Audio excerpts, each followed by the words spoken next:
பொதுக்கூட்டம் நடத்திருக்காங்க திருச்சியில. அவங்க நிறைய பேசியிருக்காங்க. அதுல முக்கியமான அம்சம் என்ன? முதல்வர் முதல்வராக பதவியேற்ற பின்பு திருச்சியில் வந்து நன்றி அறிவிப்பு கூட்டம், பொதுக்கூட்டம் நன்றி அறிவிப்பு கூட்டம். அதில் நிறையா பேசியிருக்காரு, நிறைய விஷயங்கள் சொல்லியிருக்காரு. வழக்கம் போல் எதிர்கட்சிகளை திட்டியிருக்காரு, எல்லாம் பார்க்குறோம். அதில் முக்கிய அம்சம் அப்படின்னு பார்க்கும்போது, நான் ஊழல் இல்லாத ஆட்சி கொடுப்பேன், எனக்கு கொஞ்சம் டைம் கொடுங்கன்றிருக்காரு. நல்ல விஷயம் அது. அதாவது நல்லதை யார் பண்ணுறதா இருந்தாலும் நம்ம வரவேற்பக்கூடிய ஆள் தான். அப்போ ஊழல் இல்லாத ஆட்சியை கொடுப்பேன் அப்படின்னு அவர் சொல்லும் போது ஓகே, அவர் அதில் ரொம்ப தீவிரமாக இருக்கார், சொன்னதை செய்கிறாருன்னும் போது நல்ல விஷயம். அதை விஜய் அவர்கள் கரெக்டானபடி அந்த டைம் கொடுத்தும் அவர் பண்ணிட்டாருன்னா ரொம்ப ஒரு அருமையான விஷயம். இது வரைக்கும் யாரும் செய்யாத ஒரு புதிய விஷயத்தையே அவர் செஞ்சுருக்காருன்னு நம்ம வந்து கண்டிப்பாக அவர் அப்ரிசியேட் பண்ணி தான் ஆகணும். அதே நேரத்தில் ஊழல் இல்லாத ஆட்சியை விஜய் அவர்கள் கொடுப்பதற்கு மற்றவர்கள்லாம் விடுவார்களா அப்படின்ற ஒரு கேள்விக்குறியாக இருக்குது.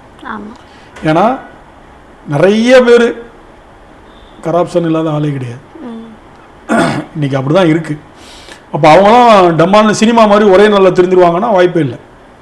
முதல்வன் படம் மாதிரியோ இல்லை விஜயகாந்த் அவர்கள் நடித்த நல்ல படம், அது முருகதாஸ் டைரக்ட் பண்ண அந்த படம் மாதிரியோ, ரமணா அந்த மாதிரியோ எல்லாம் ஒரே நாளில் நான் இவ்வளோ பண்ணேன் அவ்வளோ ஊழல் பண்ணேன்னு வந்து லைனில் நிற்பாங்கன்னா அது வாய்ப்பு இல்லை.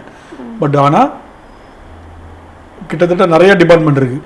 ஒரு 10 டிபார்ட்மெண்ட் மாறினா கூட விஜய் அவர்கள் சாதித்து விட்டார் என்று தான் நம்ம சொல்லணும்.